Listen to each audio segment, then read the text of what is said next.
আওয়ামী লীগ নেত্রীর ঘরে পুলিশের তদন্ত, ওসি হাতে নাতে আটক হলো অনৈতিক কর্মকাণ্ডের অভিযোগে। নড়াইল থানা তদন্ত ওসি মফিজ, নামেও মফিজ, বেচারা কাজেও মফিজগিরি করলেন। তিনি কিন্তু সেখান থেকে শরণখোলা বাগেরহাটের সেই প্রত্যন্ত এলাকায় এসে আওয়ামী লীগ নেত্রীর ঘরে কিন্তু প্রবেশ করে এই যে খালি গায়ে দেখছেন, বেচারা কিন্তু জনতার হাতে আটক হয়েছে। সরজমিনে এলাকাবাসী আটকের পর সেই বাস্তব চিত্রটা দেখে আসি, চলুন সম্পূর্ণ ভিডিওতে। আপনার পরিচয়, আপনার নাম কি একটু বলবেন? আমার নাম মোহাম্মদ মফিজ। আপনি কোথায় আছেন? নড়াইলে। কিসে চাকরি করেন আপনি? পুলিশে চাকরি করেন? আচ্ছা, কোন পদে আছেন পুলিশে? আমি পুলিশ ইন্সপেক্টর। পুলিশ ইন্সপেক্টর মানে তদন্ত? হ্যাঁ। আচ্ছা, আপনি কি এই থানায় চাকরি করেন? হ্যাঁ, এই থানায় চাকরি করছি। আচ্ছা আচ্ছা, একটু বলেন, কি বলেন বলেন।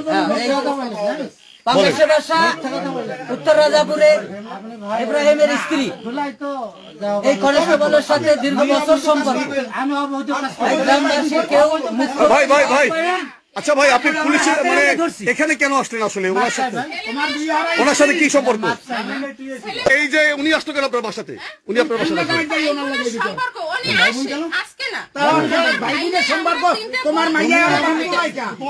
আপনার মেয়ে ওনাকে বাপ ডাকছে কেন? মামা ডাকতে না হলে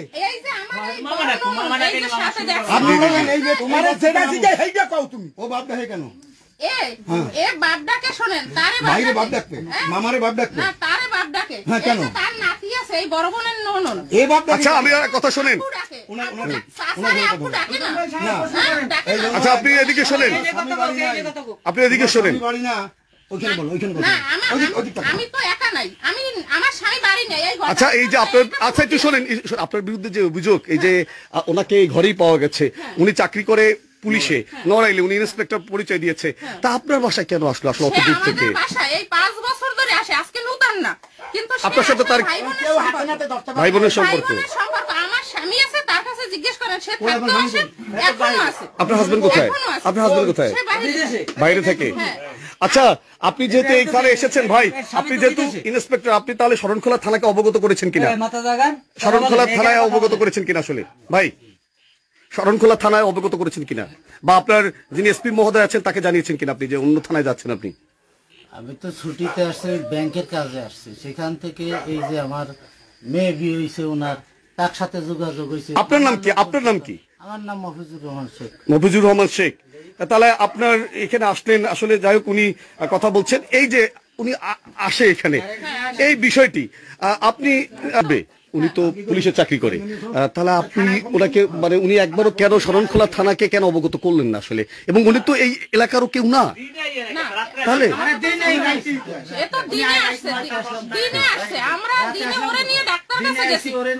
কি হয়েছে এই জায়গায়? কি নাম, কি নাম কি? ইব্রাহিম। হ্যাঁ, ইব্রাহিম, কি হয়েছে, ঘটনা কি? আলাদার উনার স্বামী থাকে বিদেশে, উনি স্বামী থাকা অবস্থায় উনি এই পুলিশের লগে পরকিয়া করে, এবং হে হইলে হিন্দু, মহিলা হইলে মুসলমান, এবং এর স্বামী যদি কিছু বলে তারে মানসিক, শারীরিক সমস্ত রকমের নির্যাতন এই মহিলা এবং পুলিশে করছে। এই দিনে হেরে এই পুলিশে আবার কায়দাকাণ্ড করে টাকা পয়সা দিয়ে বাহিরে পাঠাই গেছে, এই ঘরে হে থাকে। ওনার সাথে সম্পর্ক, আমরা গ্রামবাসী ওনারে হাতে নাতে অবৈধ কামে ধরছি, উলঙ্গ অবস্থায়। এখন গ্রামবাসী সবাই। আচ্ছা, যে মহিলা, ওনার স্বামীর নাম কি? ওনার স্বামীর নাম কি? ইব্রাহিম হাওলাদার। ইব্রাহিম হাওলাদার, উনি কোথায় থাকে?